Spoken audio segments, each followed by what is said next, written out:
Good morning, everybody. Happy Wednesday. I get a cough drop because I throat again, so got my leg crumble. I hope everyone had a great week last week and a good week starting this week. I know it's halfway over. Haven't been on a live stream, I think, since last Wednesday.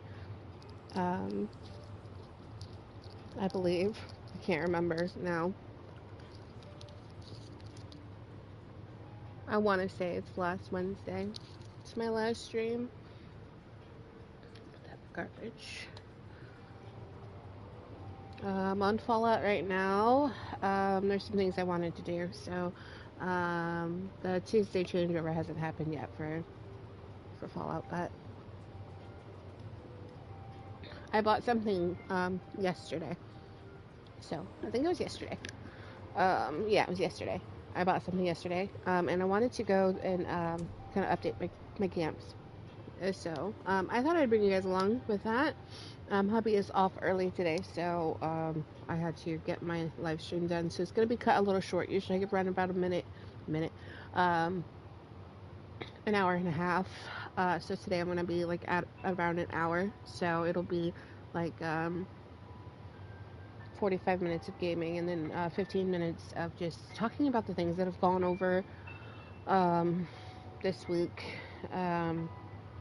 About today's devotional and the passage that we're going to be reading, and talking a little bit about that. Maybe it'll be 20 minutes, I'm not sure, but it's a good one. It's a good one. We're going to be in John chapter 6, 1 through 6, verse 1 through 6. So, um, really a good one to also keep in mind. And when I read it, you'll understand a little bit if you're not like really uh,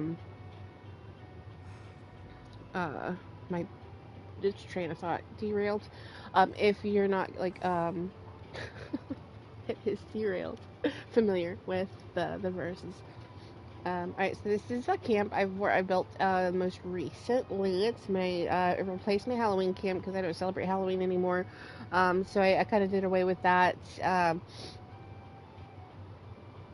So this one looks really good. It's like an outpost. Um, so I've got um, this little area here is for like people who are traveling, and it gives them some shelter, and like beds to sleep in. Um, like I was thinking of it more like a camp type thing. I might do away with it and put something else there. I'm not too sure. Sorry about that. I'm not too sure. I'm gonna go ahead and vibrate my phone here so that doesn't happen again. Um, but yeah, I got some things from the Atomic Shop, including these really cute roses here. Um, I don't have Fallout first, so I'm just gonna leave that for anybody um, who wants to collect that. Everything's usually open, unlocked, and free. I did unlock these from the board, as I named him, but his name's not sticking. Alright, so here's the entrance. You got the gates. It fits nicely in with the look, I thought. The front does. It looks really a part of the surroundings with the log. You can imagine them like chopping down the trees and building this from the area behind. So it ties in well with the surroundings. And we go inside, and the first thing you see is like a bench to your left, and we've got a water fountain, the wet floor sign, tikus that are stacked on top of each other, boiled water, cat scratching post, of course, the butterfly sanctuary. In this section here, we have a little workshop with just some odds and ends. With the vines on the outside, I thought that was great. And this right here, the window decor, it makes it like a hanging window sign. We have the wind chimes to give that like aesthetic, like the noise, you know. And then these were for the Valentine's challenge that the second week is going on right now. You get these pink lights as well as I forgot what else I got with it. Oh, the sign. This sign right here was also part of it, and I bought these here. Um, I never used to like pink, and now I'm like obsessed with it. All right, so here is the symptomatic. I got a locker here just to kind of break up the space because it would have stuck out a little bit, so it helps with that. And hopefully you guys can hear me okay because I'm using an old mic, so if there's any crackles, I apologize. Um, and then over here we have the Collectron, which is the dog Collectron. That's why I don't have my white shepherd down, because I have the dog Collectron. So I'm like, I already have a dog. I put the cat down. And then we have the shower and a sink. Um, and then we have the hot tub that you can soak in. Your shower is for showering, of course, and also before you get in the hot tub because you don't want to be like dirty and sweaty when you get into a hot tub. That's just gross. So that's for you to wash up, and then you can enter the hot tub. I've got plants bordering here, so you can't really see. It breaks the room apart like a divider. And then you have succulents and everything, shrubbery, things to make it like tropical and relaxing. I've got this little thing here to cover up the the faucet, and it's like the water's coming out, so it's like part of it. Candles to set the mood, and we have the pink lanterns and the red lights and the green lights to give it a more calming relaxation. So you could just sit here in your hot tub and just be surrounded by this fresh air that the plants and the succulents give off. So that's the first part of this concept. And of course, you have outside with the flowers and everything. I've got closed signs for my shop because my shop is not active. I'm currently, let's see, at 38,000 caps. So too close to max caps to have my shops up. So I've got the sign. It says it's closed for renovations. I thought that would be a good one to do. All right, so we'll continue down here and then we'll go up that way later. So down here we have the workshop is divided by the floors, so that gives it kind of a division, and then also the ceiling or the and the walls. It's like an open and closed concept, because this is going to be based off of like just natural air circulation. Not It's not part of the traditional living space. All right, so you have the shop area here where you got the workbench for your power armor, and a tool chest here. Goes in with the ammo, and then you're walking into the kitchen slash workshop area continued.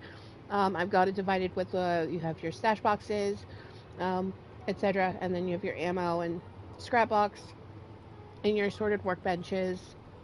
I thought this was good because this right here provides heat for the downstairs area, and it's well ventilated for the see out there. So it's well ventilated for the grill. So I thought that was a great part, and this right here just goes right up through the metal roof right there and filters out. So I just like in my head, everything I put like a little story to it. So they just cut a hole in the top of the crate. So the crate here was on the train tracks, because if you look back down here, you see the trains.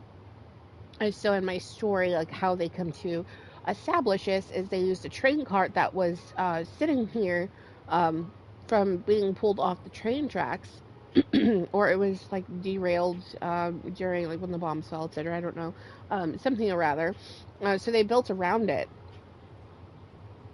They built around it because they wanted something that was going to be uh, like reinforced to handle all of the working and stuff when you're crafting, and just be a nice big part of the structure. And over here we have the kitchen area. This is where you're going to do the cooking, and this is just right where you prep and put all of your stuff. We have a soda fountain, a drink cooler, you have your cake and sort of drinks. I thought it turned out really nice. You have even a radio. I won't have that on because of copyrights. And then we have like assorted barrels here in the back that were salvaged. They use for storage of food and things that they might need. And then we have the stairs. These I love. They fit right in with the decor and stuff.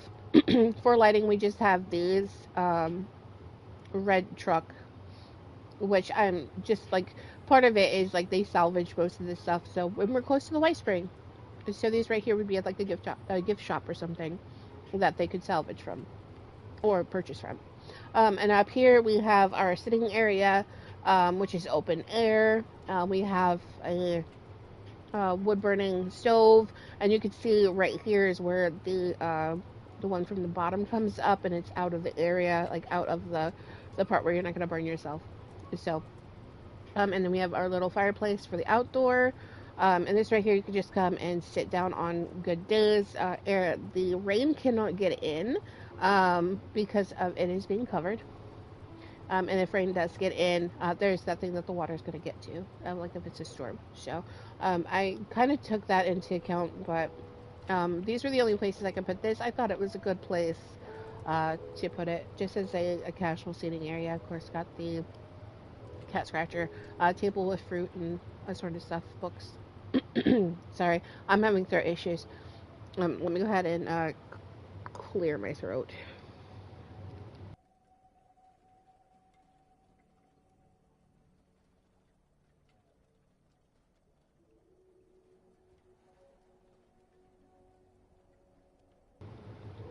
Hopefully that took care of that issue. Um, the weather's been like fluctuating here. It's snowing. I know on the West Coast they got a bunch of snow. My parents live in Idaho. That's where I'm from. Not originally I'm from Florida, but I moved here from Idaho because we moved around a lot. But I was primarily in four different states, like a long term. Three states were the longest. Was Florida for 12 years, and then I think it was like 15 years for, um, yeah, 15 years. In between that, there was a couple of months where I lived in Colorado, Texas. But yeah, for years wise, um, just a roundup. Not really. It was just more like 11 years in Florida. No, not even that. Um, it was 12 years. It was 12 years in Florida because I was 3 years old when we moved back to Florida. I was born in Florida as an infant. My parents moved us back to Idaho. I was there until I was three, about. I was either two or three, and then we moved back to Florida when I was a toddler. And I lived down there until I was 15. So yeah, well 14. So yeah, it's 11 years. And we moved to Colorado. Yeah, we moved around to quite a few states, like in between. But long term, the three states that I've lived in would be Florida, Idaho, and Wisconsin. I've been here for almost 6 years now. So hard to believe. It's hard to believe that I met um, my amazing hubby like that long ago. It does not feel like it's been that long. It still feels like it was yesterday that I've been here. Anyway, let's continue on with the tour. And then when we come over here, this is where we're going to be with the shop. We've got some decorations down here, just showing like some of the things that you can purchase, like plan wise. And over here we have just a collection of things that are clipping through. Um, and then we have the secret door here that goes out to the garden area. These are just to replace things. I thought it was a good feel with the butter churn for cooking oil, and then the power back over here. I thought this was a good utilization. I tried stacking these up. It was getting to the point where it's even until I got to over here. But like from afar, it doesn't look too bad. So I'm not gonna mess with it because it was very temperamental. So I have the hidden door there because it ties in. It's just books and stuff. So, and then the sign that we got from the event for Valentine's Day. I don't celebrate Valentine's Day, but I like the color pink, so had to get them. All right, so let's go up. This is the main living area. I've got the bookcase. I'm big on plants, so of course I had to decorate with plants. We have these trees, potted trees, the cryptid card display case with the cards, seating, and then of course a lovely fireplace with some nuclear radioactive plants to give a nice radioactive glow. A fan here. I was putting this fan here too. I need to get rid of this because it's like right in front, but let's pretend that doesn't give radioactive like particles off. It's just for decor. So we have the fan to like spread the heat, especially in the wintertime. Some decorations, and then we have the cat bed, a scratch post, some bedside tables with a lamp, and then we have our trunk and stuff for miscellaneous games. Another bedside table. This right here is just our display case with just random outfits. I was thinking that could be like for our wardrobe.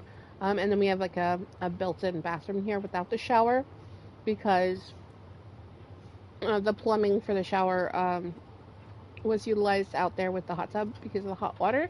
So you don't get hot water here. This is just cold water to freshen up and to use bathroom, wash your hands, etc. It's divided by a divider, and no one else comes in here except for you and your significant other. So I'm I'm not part of the crowd that doesn't go to the bathroom. We do use the bathroom in front of each other. So to us, it's not gross. The cat is trying to end itself, I guess. For us, it's just it's natural, and it doesn't gross us out. So yeah, so that would be like for me and hubby. We have water coolers around for drinking water, and that is the yeah, that's the new camp. I spent a few days on it. I like the way that it looks, like with the slant and roof here, because it gives it that highness that's there. Like when you walk in, it gives it like an open area, so it doesn't feel so like claustrophobic and closed. So yeah, that's that camp. Um, so I was thinking about um, oh, we have Beast of Burden. Oh no, there's only two people there. Um, that's unfortunate. Beast of Burden is it's a fun one, but if there's only two people and it started 4 minutes ago, that's sad. You only get I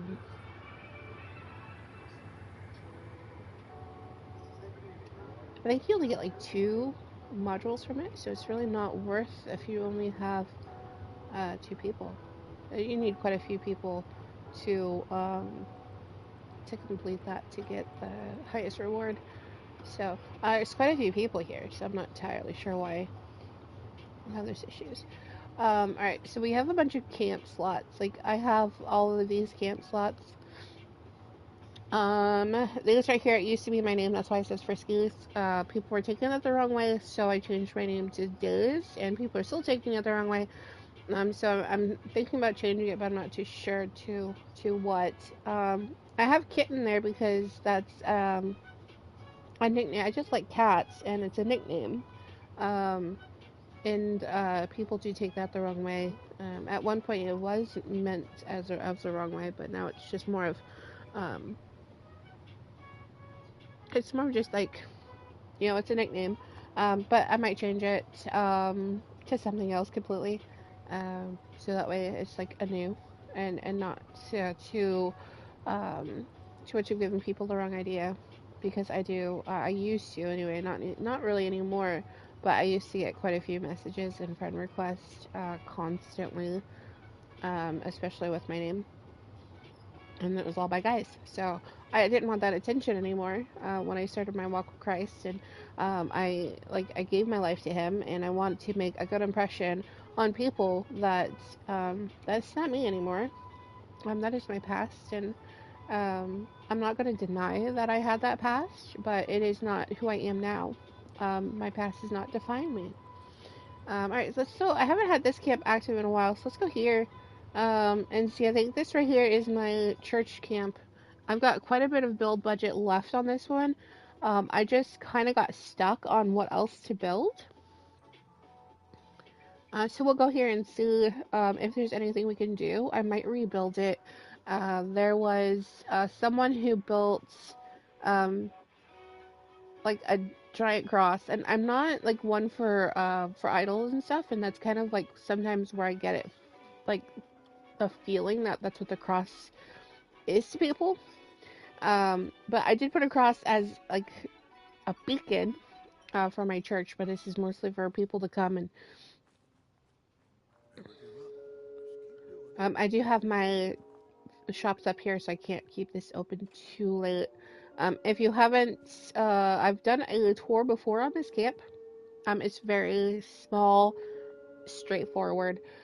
This right starts here. This is the caretaker.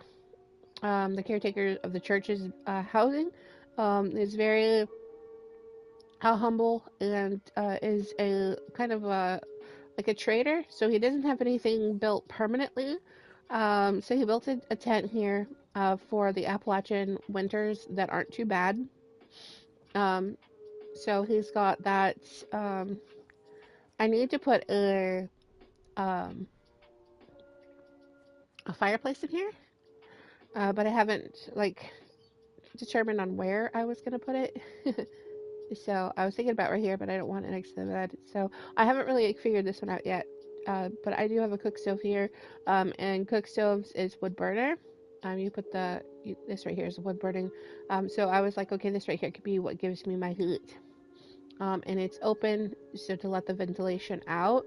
And then in the winter, it goes through, of course, out the pipe, and it gives the heat that's necessary. So I haven't really put a lot of thought into that exactly, but so that's where he would sleep. He also has shops here to bring in money to take care of the church upkeep. This tent here is for people who this is something that actually stays here naturally. So I built around it as a part of, if there's someone who's coming here and needs a place to stay, they have this tent that they can crash in for the night. And then I've got some water to collect rainwater, and that we filter. I've got the plants for this little courtyard area, just to kind of congregate and talk and sit in front of the fire on those chilly days or chilly nights. And then inside we have the church, and it's an open air church. Very simple, not a lot. And of course, I've got up top, God is love, and some just minimal decorations, mostly just flowers and greens to make it really like fresh and welcoming. And then I made the stage out of tables. You can walk up on it. It walks just like stairs, with different colors and different shadings, to kind of like utilize that. This is something that they had to like build themselves. So they were taking like tables from the rubble and stuff, and that's how they built that. And the same for the candle displays over here. And then we have the banners. I didn't have any other banners. These are from Helvetia, which is not too far from where I'm at. So, um, yeah, it's simple and straightforward. Just a big church, very airy, very comfortable, and I made it out of glass because I like to be able to see the cross being um, like the main focal point. And then when you come down here, um, you'll see the light that's out here. I wanted this to be further down, but I couldn't get it, so I had to put it here. It does not look good, but I did what I could for the light to shine as a beacon of hope for people who are lost in the Appalachians and need to or want to find um, salvation. So that's just that little camp. It's very straightforward, very small, very simple. Alright, so the next camp is this one here. This one is next to Helvetia directly, so not too far from this camp. This one here I'm actually thinking about remodeling with the wallpaper I've got, because the outside doesn't really fit with the inside. And the inside I went with like a vault tech kind of theme with colors. So I'm thinking of kind of redoing this one, but I haven't decided yet.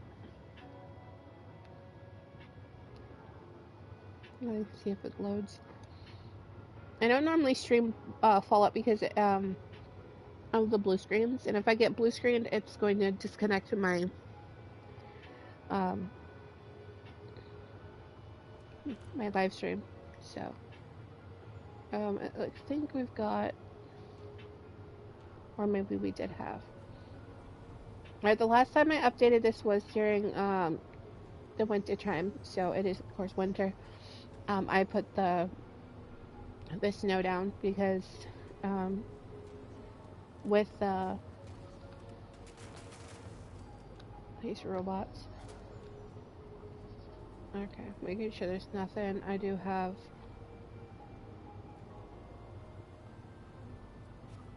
that down. I'm gonna have to go through. Oh, I got a holiday goods in here. I didn't think I would have. I guess I can open that up. I've got my Woman of Wasteland. I've got my doggo inside where it's warm. It's open because I can't put a wall there. And I thought it was like, um, it was okay because these right here are low. And if you look, it would be like something that would just like fell. I got the shepherd down in this one. And not my kitty. And so I've got the two dogs. Um, yeah, so this is the reason I'm saying it doesn't really match. Let's give him a pat. He's so cute.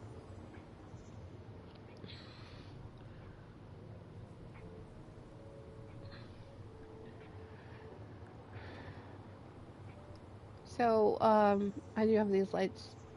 I need to take those down. Anyway, I'll do that later. And then the Christmas tree. On Fallout, I do decorate because it's Fallout,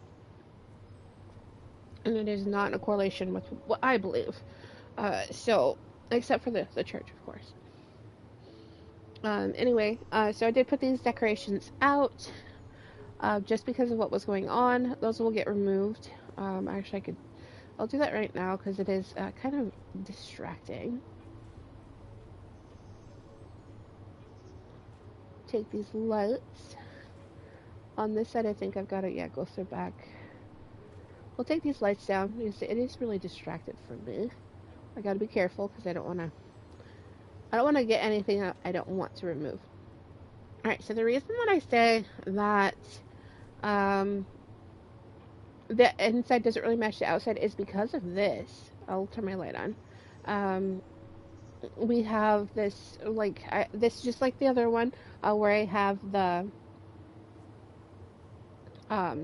the hot tub, and then I've got flowers everywhere. I've got the roses, and I got the sundial here, the butterfly sanctuary. It's surrounded by flowers and just like really um, colorful decorations, like the gnomes and stuff. Where it says like welcome. So it's very welcoming. I've got the flower pots on the outside there too, as a divider. The cactuses. This is the shower area. Again, it's green. It's just welcoming, and it's like you're in a little jungle. And then over here, I've got the weenie wagon for canned dog food, the water boiler, which provides heat, and I've got my doggo. This here is a Mothman tome. I have it for when we have the events going on in Helvetia. It gives you a buff for. It gives you a buff for, I believe, XP. Alright, and we have our entrance here. Flowers. I got those merged in, and then we go inside. I will turn the light off for now. We have masks on this side because we're close to Helvetia. Water cooler tucked in the corner, and this is our workshop area. So we have our tiki stacks, just a bunch of stuff on the shelf because it's what they use for components and stuff. So this is my thought process is they store like their little pieces of junk, and then they use these for their components when they go out and loot.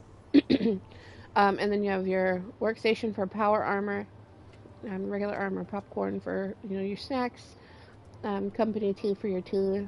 You have your generator at the bottom, some kegs for your drinks, and then on this side we have storage with our little shop, of course, with stuff underneath. And then we have our supply crates. Over here we have our scrap box, ammo storage, and then inside here we have our coffee and our workbenches, cooking, and this is right where you have just some random stuff, and then decorations on the wall. It's very minimal for the decorations. I left the floor decorations and everything kind of bring everything together. And then of course I did the wood and everything's separate. You can see the thing. The dog opened the door. And then we have this here tucked in because it's double walled. That's where most of my build budget went. Is that it's double walled on this side. So yeah, that's why I have the wallpaper for the brick on the outside. It looks really nice, except until you get over here where it's just single. But from here on over, it's all double walled. So it sinks in, and it looks like it's just a part of the, like the house, like it's a sunken shelf. But you open it up, and this is the living quarters. We have our fireplace, and it's like lots of clutter. Lots of clutter. It looks so nice. You ignore those that clip through, but you can see the difference. See the blue and the yellow. It's a Vault-Tec. Not even the Vault-Tec bed. And the lamp. It ties together really well. And I went with it on the outside too. I went with the brick over here, and then the blue wallpaper on the outside. It looks like it ties in together. It just ties in together. So, and then even the chairs match, and I got the tree, of course, there. But yeah, that's how that looks. I was thinking about changing the wallpaper because I got a bunch of wallpaper in the thing. So if I go here, go to wallpaper, I've got all these pink. Oh no, it says I don't own it. Which is weird because I bought the. Oh no, I guess that's the what pink wallpaper did I get then? Oh, I guess it's just this. Oh no, I guess not. I was thinking I got these, but I guess that was a part of a different bundle. It was confusing because it showed these, and it said pink wallpaper. So I was thinking, oh, maybe just lumped all the pink together. Darn, that would have been cute to have like this stripe one in here, but oh well, that's okay. I guess I will not change it then. But that's this camp. Of course, no smoking. The rug is tilted. It's everything. Like people like to build camps perfectly. I don't like to build camps perfectly. I like to because we're human and we have just what we're capable of salvaging. So this right here was salvaged from Helvetia, and they built it over here. Ignore that. Clipping through. So they have a bunch of places nearby that you could salvage from. So And like this is like how they got their salvage. It's got a root cellar even. There's nothing in the root cellar. And then I've got cornfield here for food. So, um, yeah, it turned out pretty well, if I don't say so myself.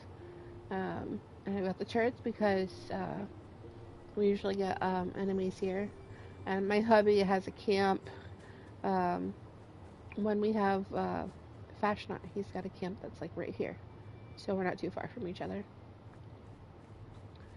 So that's that camp. Um, and I guess I will not change it. Dangerous pastimes going on. There's only one person, but no one's doing events, so that's really sad. Um, Another one that I'm thinking about updating is this one here. And yep, this probably stream will be just about talking about camps. I like to show off my builds because one, I'm not that great, but I do put effort into them, and I like to like possibly give people ideas. Especially this one. This one is probably one of the most immersive, I would say, besides the next camp I'll show you.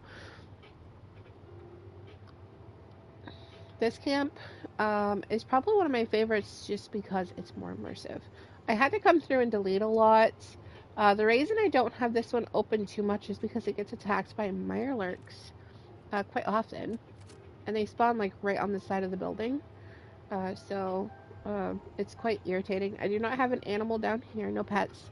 I haven't. I have to go through and strip away a lot of um, the decorations over there because I'm gonna change the storyline a little bit. So the storyline as it stands right now is that the people who the wastelander that lives here owns a taxidermy, or did taxidermy. So what they do is they still, create their taxidermy in the back there. And they came across this location here that was a barn for equipment that did the upkeep of the grounds for the golf course that's down there. And so they had the barn, and the barn was just for tools and stuff. And then we had this back here for equipment. And then we had this here for things that were quite expensive. And they turned it into a garden because it's fenced to keep the animals out. And they built some things here and took things from the golf course that's down below. And then I came back here. They turned this barn into their taxidermy workshop, where they take cryptids and everything and taxidermy them. They also do meat processing and sell that on the side.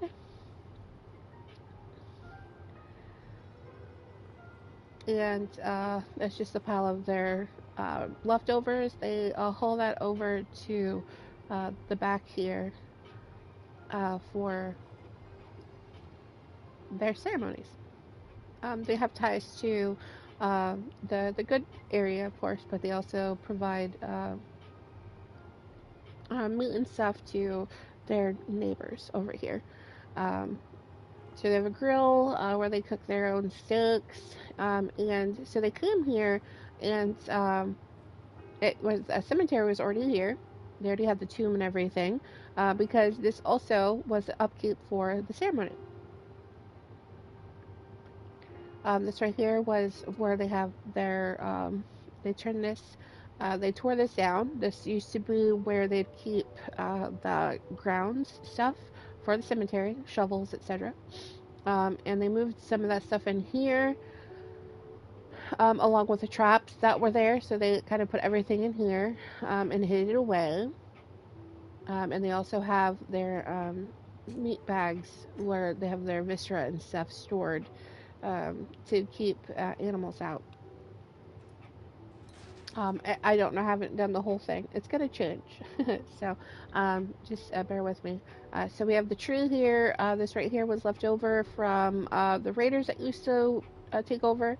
which are the ones that put up the cage and everything for the this right here.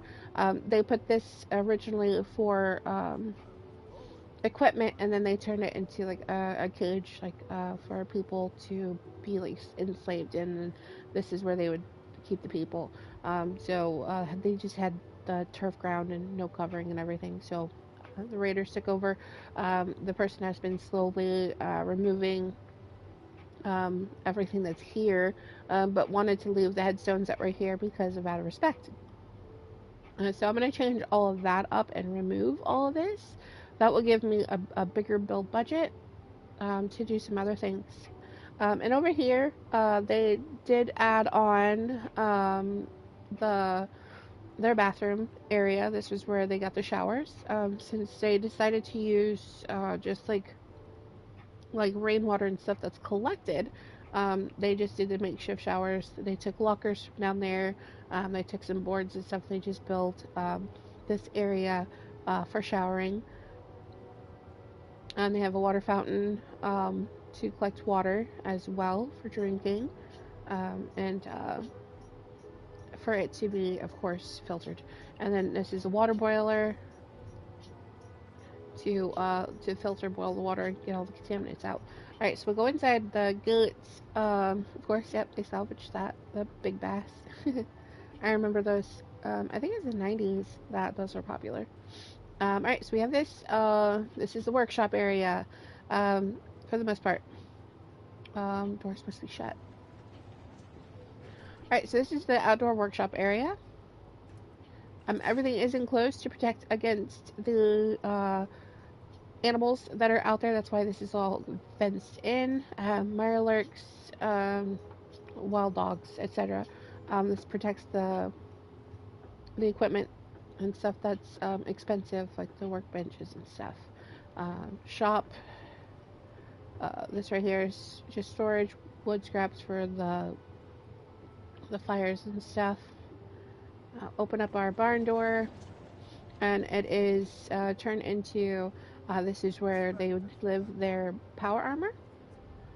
Their power armor workstation inside, because power armor is expensive, so they have everything indoors. Their tool chests. These right here would be something like they use for components. Their board, just with some techy stuff. This is the kitchen. It is very minimally lit because of the limited electricity that is utilized with their generator. So this is their kitchen, open concept that's here. They have water coolers to put their purified water in, fridge, cooking stove. Over here is a seating area, and they have it fenced as well. The reason I have it fenced is that if you do have a breach, you have an area that can be protected, but also I think it gives a nice like antique look.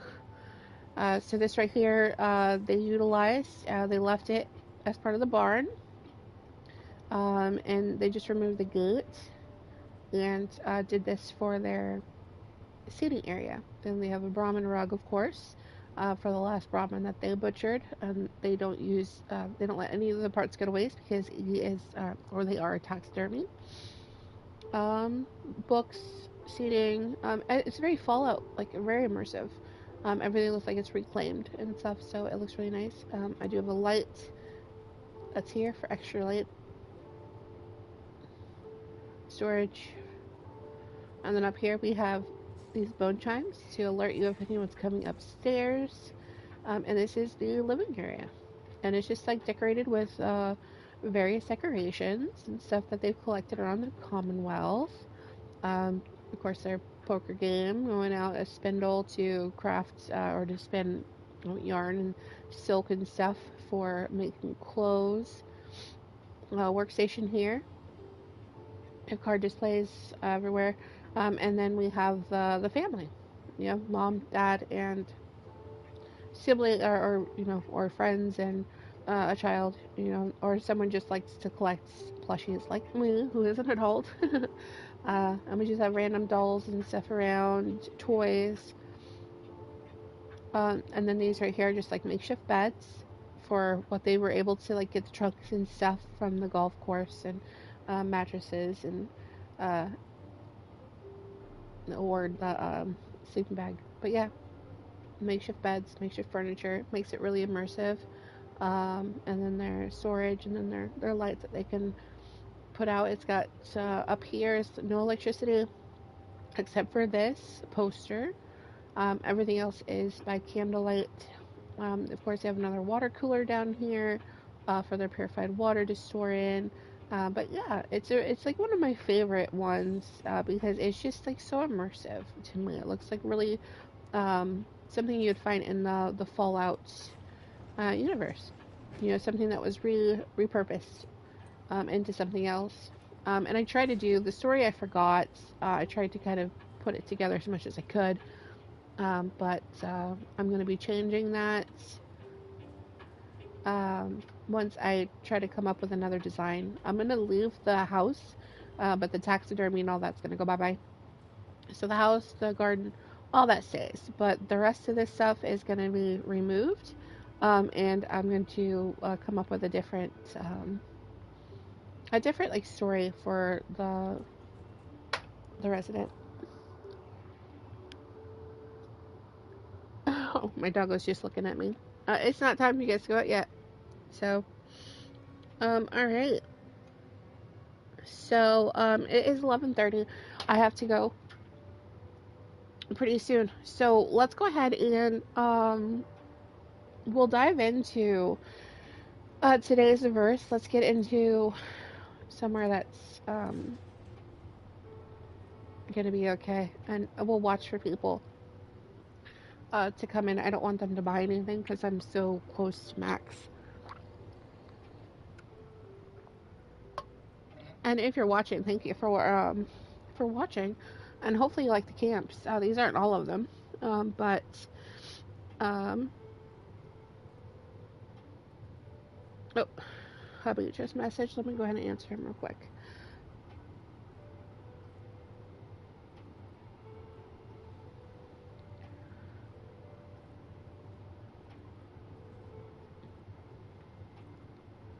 I hear somebody. Um, I don't know if it's a dog or if it's someone. It's someone. I'm going to deactivate this camp.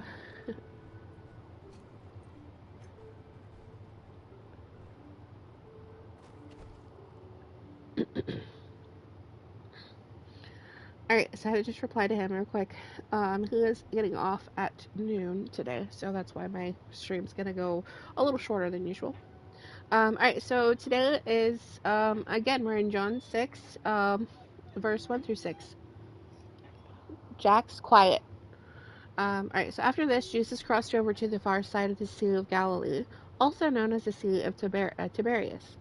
A huge crowd kept following him wherever he went because they saw his miraculous signs as he healed the sick. Then Jesus climbed a hill and sat down with his disciples around him. It was nearly time for Jewish Passover celebration.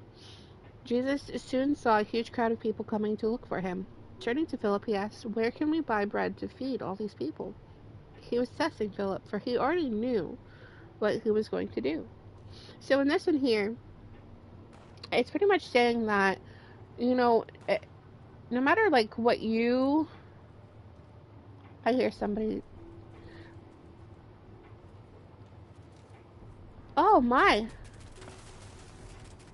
No.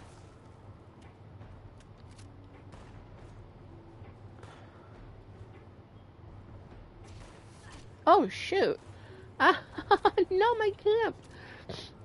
Um so no matter like the what you think you have to do, or like Jesus already has a plan. Like he already has a plan for what's gonna happen. He already knows what's gonna come to pass. He already knows.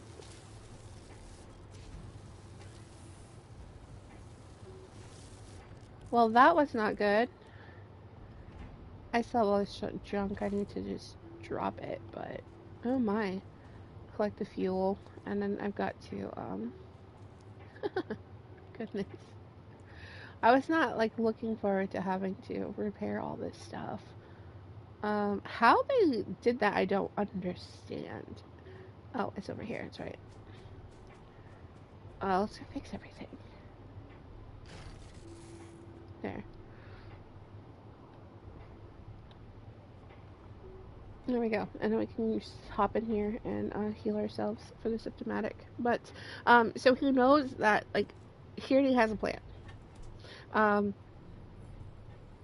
and it's like,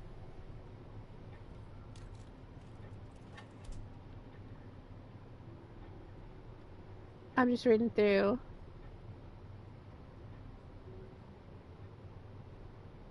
Yeah, so it's just like, it's like that part. Like, he already knew what he was going to do, even though he was asking. Like, he already knew.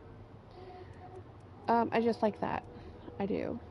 And I've got to like that should have been something that like the disease thing used to take away. It's not no more. Open that real quick. New antibiotics. There we go. This used to take away that. That's what this is. It's symptomatic. It's for healing those, and it didn't. Okay. Um.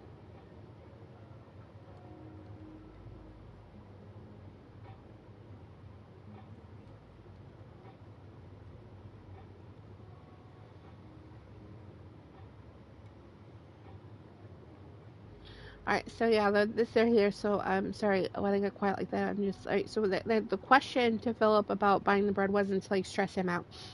It was to delegate responsibility. Jesus already knew what he was going to do. It's just that he uses questions to reveal what's in our heart and to welcome us into a revision of our way of thinking. So he already knows that he's going to provide for your work. He already knows what things are going to be like. Okay, like if you have things going on, he already knows what's going on. He already knows how to take care of what's happened.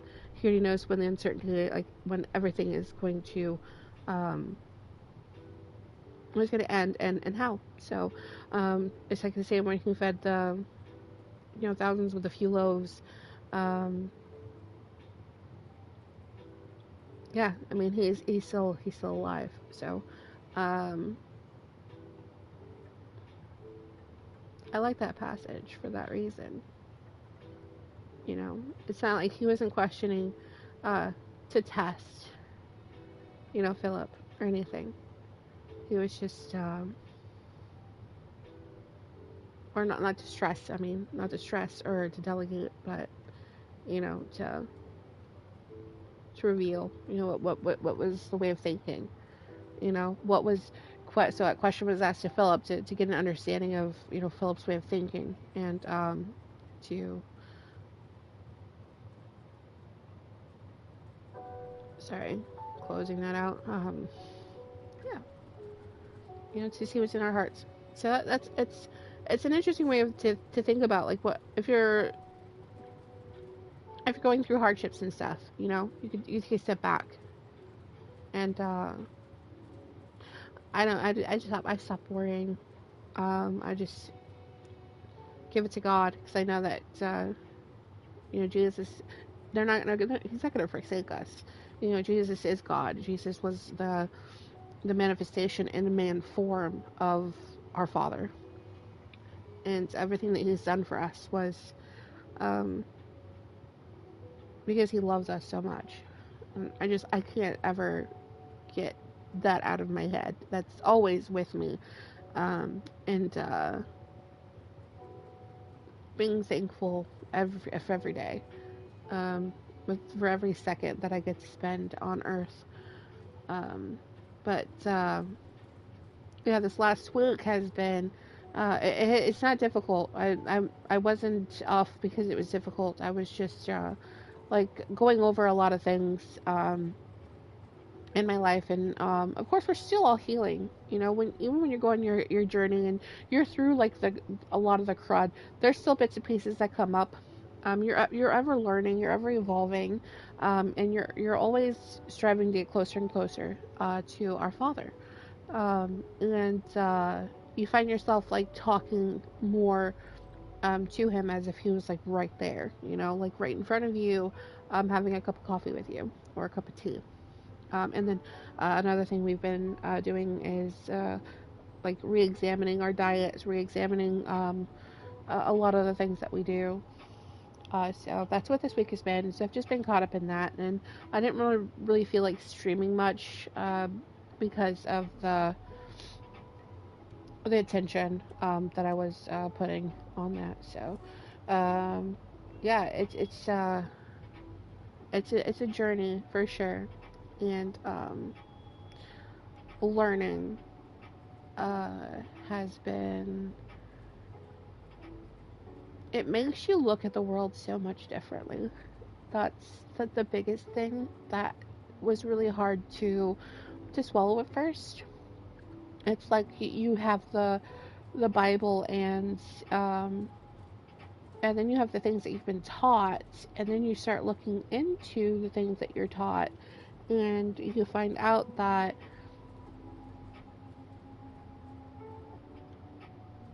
it's all lies.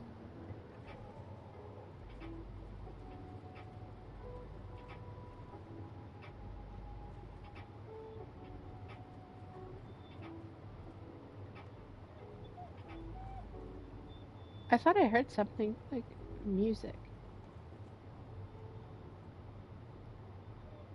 It could have been him. It could have been him talking to himself. Um, but yeah, you do. It is an eye-opening experience, and you question. You start to question everything. You start to question everything. The only thing you don't question is the Bible. And if you do, you're questioning it to understand it more. It's not questioning if it's true or not. You see that it's true, and there's proof that it's true. There's like proof everywhere, and then you start to understand that you don't have to see certain things to prove that it's there because by faith, you know. And I think a lot of people have that as a difficult like understanding for them because they have to see to believe. But on this one, it's just like believing is seeing. You don't see it until you start to believe. Um, so it's definitely a course correction in a way of life that you once lived, and you find yourself unbothered by a lot of things that go on in the world. You see people bickering over things, and you're trying to understand, like, why are you bickering? Like, why are you bickering? Um, and you don't quite get it. Um, and then the things revolving like the Bible, and you see the things being taught today in church, like and you're like, well, it's not aligning. Like, what's going on? And then you start to question, and you start to realize that by relying on someone else to um, provide an explanation of the Bible instead of reading it yourself, um, they've led you astray, and you start to understand that.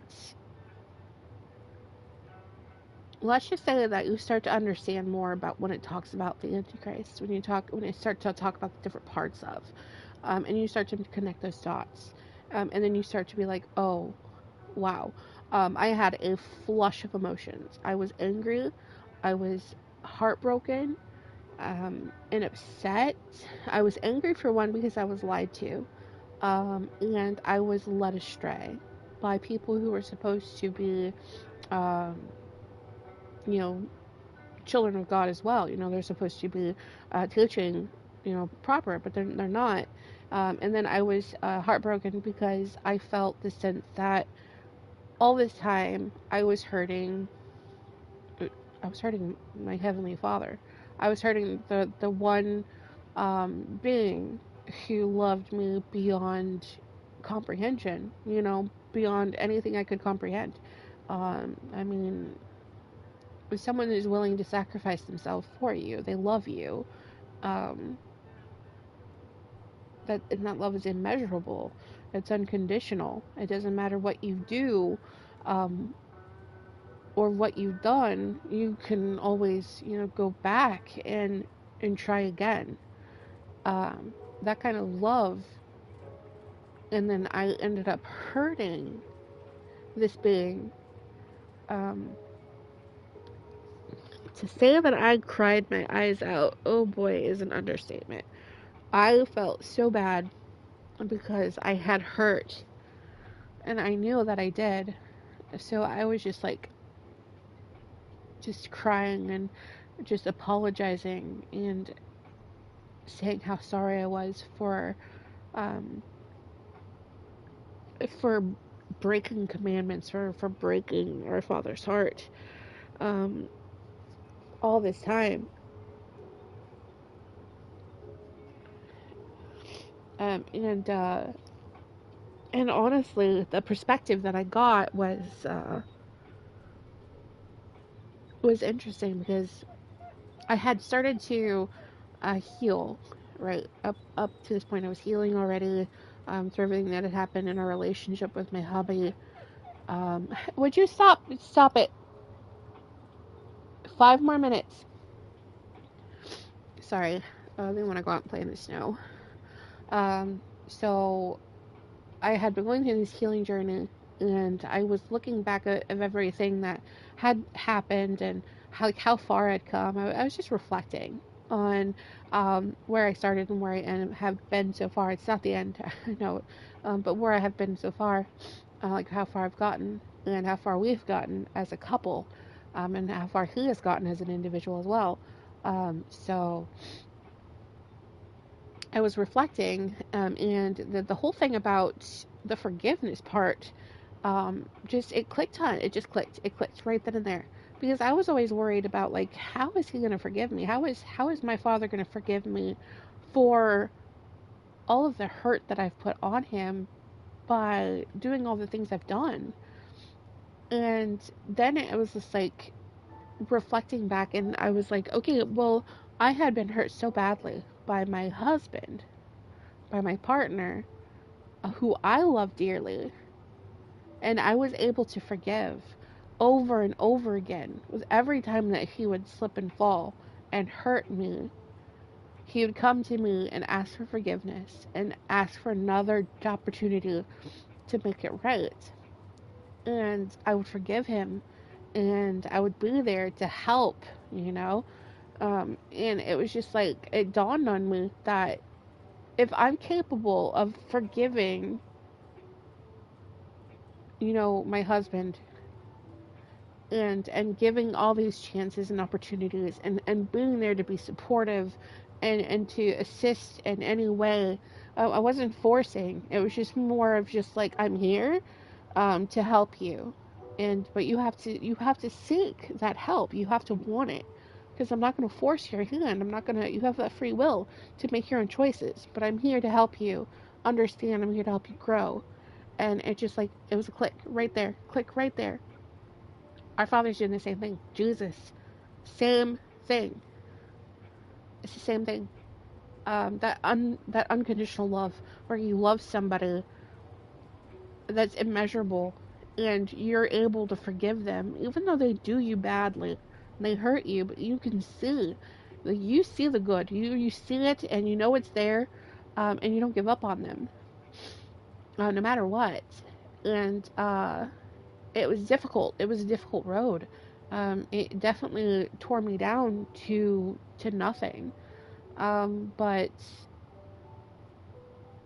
I was able to persevere. I was able to push through. Well, not me, of course. I wasn't the one who gave myself the strength. That was our Father. Um, that was Jesus, God. It was Him holding my hand. Me just not being aware of it. You know. Because I always look back and, like, how in the world did I make it through all that? Like, how did I make it through? Because I can look back. I don't remember, um, like, I don't have the same feelings. I can look back and I don't feel that no more, but I remember, like, what I was going through. Um, and it's just like, how in the world did I get through that? And then you start to, like, realize, like, I didn't get through that by myself. There's no way any person could get through that by themselves. There's just no way. No one is that strong. No one is that strong whatsoever to go through that trial of years of being beaten down to nothing, and still getting up bloody and bruised, and so weak, but still pulling through. Nobody has that ability but God.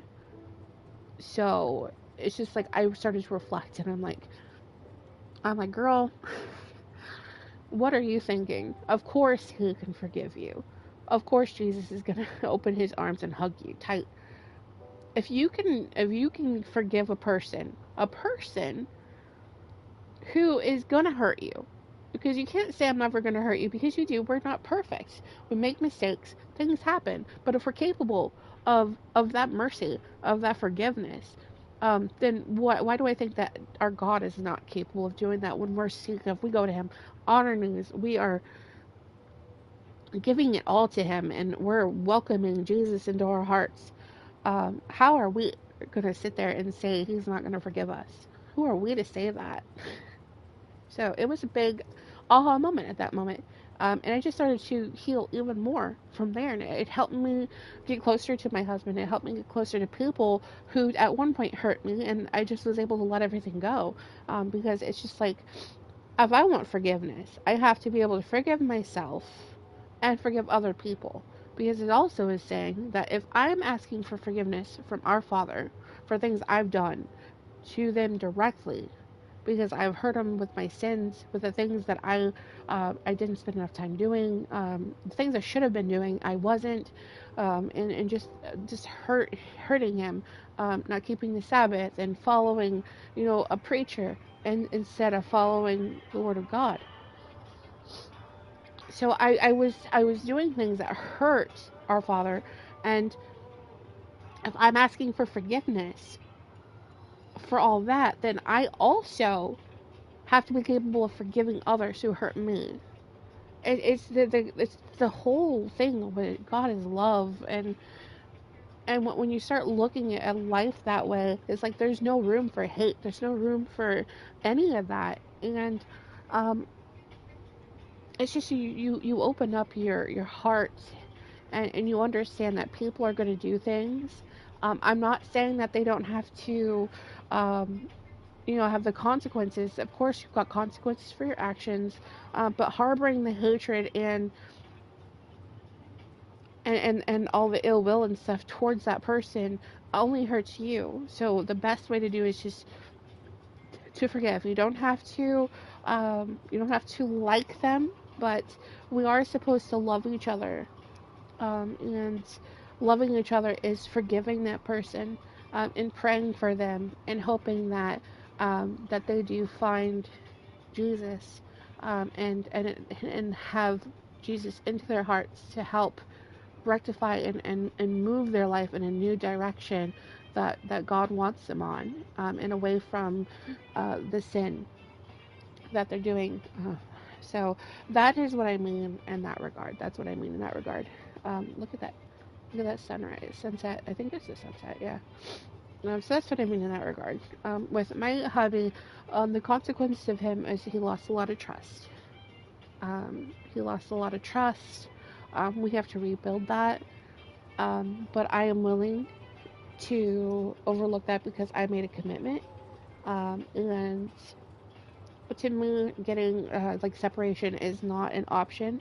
I made a commitment to him um, the moment I said yes to, because I wasn't dating just date. I was dating to marry. I was dating to find my life partner, and that is and I didn't really date anybody outside that. I didn't want to say um, yes to a date for a man unless I felt that connection, unless I was like, yes, he's someone I want to spend the rest of my life with, and I wanted to do that, and with him it was almost immediately. I couldn't really tell you why I fell in love with him, because we hadn't known each other all that long.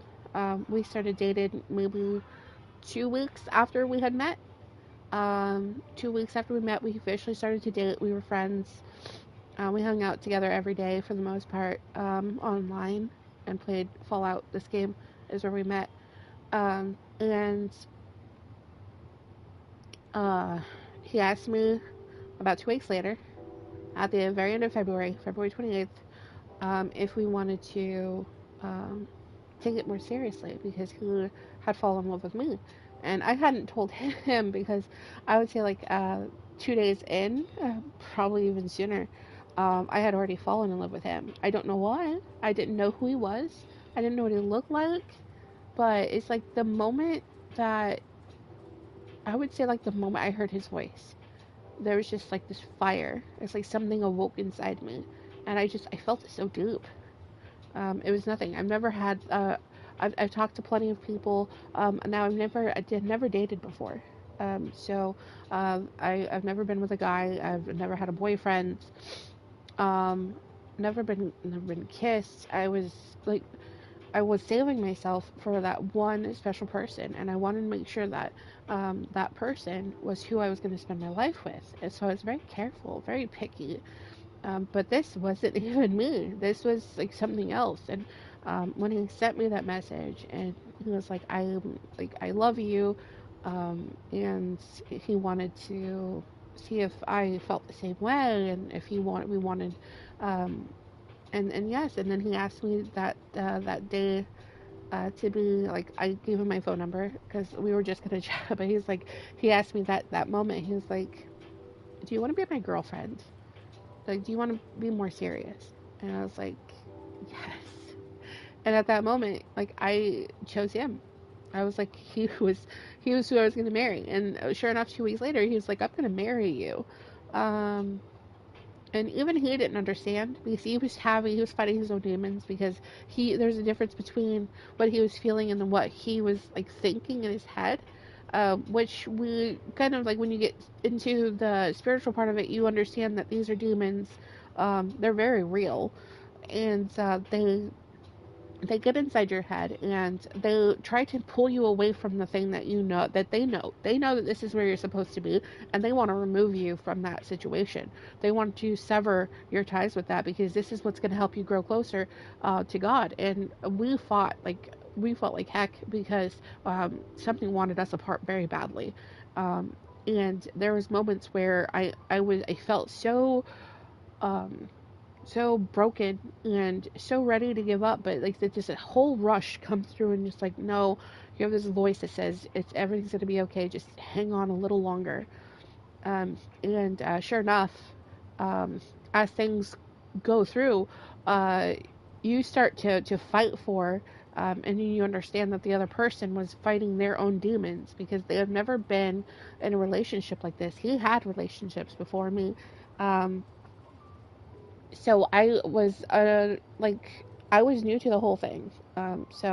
But I had these feelings, like I like instincts, like I could only like go from it. It's like I didn't know, um, like I didn't know what was going on, but like I just instinctively knew what to do, how to behave, how to be respectful. Like everything just came natural, and I can only like atone that to being guided by something higher than me.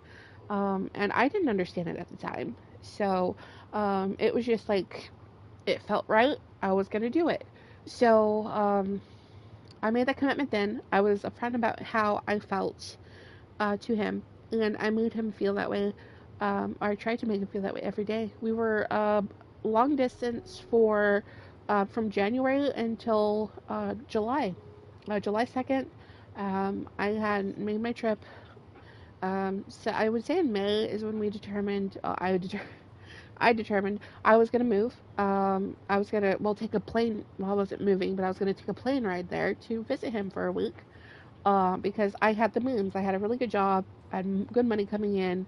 And I had savings. I was like, you could do it easy. So I made arrangements in May to go see him in July. I was going to spend July 4th with him. So July 2nd, for 7 days from July 2nd to the 10th. Well, till the 9th, and then go back on the 10th. Anyway, so as May started to get unwind, we were into June, and it was time for me to book my tickets. And we were talking about, like, okay, what are we gonna do? After you go home, what are our plans? What are we gonna do because he had proposed to me on June 9th to marry him. And I said yes. And then he was like, okay, what are we gonna do now? What are my next plans? You're gonna come in June. You're gonna visit for a week, and then you have to go back home. What are we gonna do? And we started to brainstorm. I lived in rural Idaho, not a lot of job opportunities for what he does. He lives in a populated area, so lots of opportunity for me because I'm very versatile. So we decided I would just move there, and I was going to move here in October of 2019, so that way I can get my affairs in order and everything, get everything situated, and it would give me a couple more months of my job to save even more money. So anyway, June is winding down. I put my PTO request in for the weekend. So the beginning of June, he had just proposed.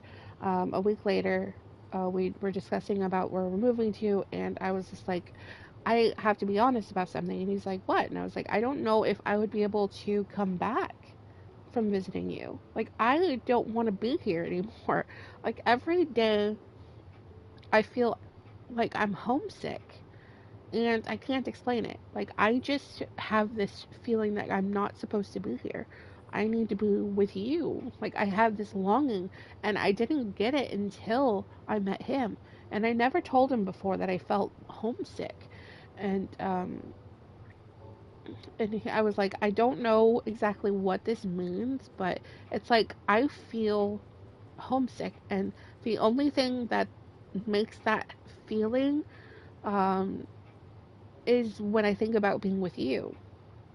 It's not about any place else. Um, so I told him, I was like, I don't think I can come back. And he's like, and I was like, what do you think about me instead of, leaving and, going there for a week and coming back? What if I just move there? What do you think? And he was on board. He didn't even hesitate. He was immediately like, yes, we'll do that. We'll just go. And so I put my 2 week notice in for work and prepared. And July 2nd was my flight. I arrived here, and I've been here ever since. I was nervous because I didn't know if his family was going to like me. I talked to his mom before. I've talked to his brothers. I played Fallout with his brother before. But I didn't know if they were going to like me. And I was like worried that I wasn't going to be good enough. And I don't know why. Um, I was smart. I was educated. I'm supportive. I've got old fashioned values, like when it comes to my husband and my family. I know how to cook. I'm tidy. So it's like I didn't understand. Like I was like, I think what I was worried about, like if I was pretty enough, because I had never been in a relationship before, so I never put myself out there, and I never correlated people paying attention to me as me being attractive for some reason. So, like I worried a lot, and I met them, and his mom actually came with him to pick me up, and our first date actually ended up being a dinner lunch date with a lunch date with, and his mom was there. So, I was like, I'm paying for it. It's my treat. She had just got out of the hospital a week before um, my arrival. So I was like, this is my treat. You've been through a lot. And we talked. I got to know. And it was just like the feeling of hugging him for the first time at the airport. And it was all surreal. And the new area, I haven't been in a city in a long time. So it was crazy. It was crazy. And but his family welcomed me with open arms. I feel more um, as a part of their family as I did with my own family. I had a pretty rough go with how I feel towards my family. Like I love them, but I don't feel like I am a part of the family. Um, I always felt like I was outcasted, like I was not good enough for them. I knew I was an unwanted pregnancy, um, and my mom was pretty far along when she found out. Um, so it's like I was protected in a way because I have this feeling that if she would have found out sooner, they weren't prepared to have a child. So I think I probably would have been terminated. I don't know for sure. No one knows for sure, but it's just that that's the feeling I get because I always felt unwanted, and unloved, um, by my family. So that's just how I can determine. But I was so far along, like I was kicking, and I was that far along before she was that far along before she realized. Um, so um, so yeah, but I was welcomed into his family, and they've been very supportive. And um, when his mama passed away, it was difficult, and like it's just like the grand scheme of things of everything that had to happen. It's like God knew that where I was, I thought I was okay, but I needed to be closer to Him, and who knew that all of these trials and everything was not only going to be rewarding for me because I'm going to get a family who cares about me. I've got a partner who cares about me. And all of this brought me closer to our Father too. So it's just like a win. Blessings. People think it's monetary. No, for me, it's everything I've been given. Everything I've been given. Second chance at life when I was reborn with Christ. A second, like being able to look at the world with different eyes, with a new lens, a new understanding. Um, the peace that comes with it is just all of that is the biggest gift that you could imagine. You know, I mean, how many people get to say that they have a partner, um, and to feel that unconditional love from a person, you know? Um, to get that from a person who is not your mother, father, sibling, this person chooses you, and they choose you every day. And it's that unconditional love is very rare. So that blessing, not to mention the blessing of having our Heavenly Father's unconditional love, and Christ being inside my heart, and being this support to be the strength when you feel so weak. Those are blessings that are immeasurable. I'm sorry, no amount of money um, could make you feel that special. So, yeah. Anyway, enough rambling. It's 12:08 and hubby is on his way home. So,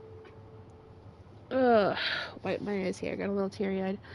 Thank you again for watching. I hope you guys liked the camps. I know I was sitting here just staring at nothing, but I do hope you like the camps so far. I will probably go through the rest of them, and heck, maybe I'll tear one down and rebuild, or maybe buy another camp slot. Who knows?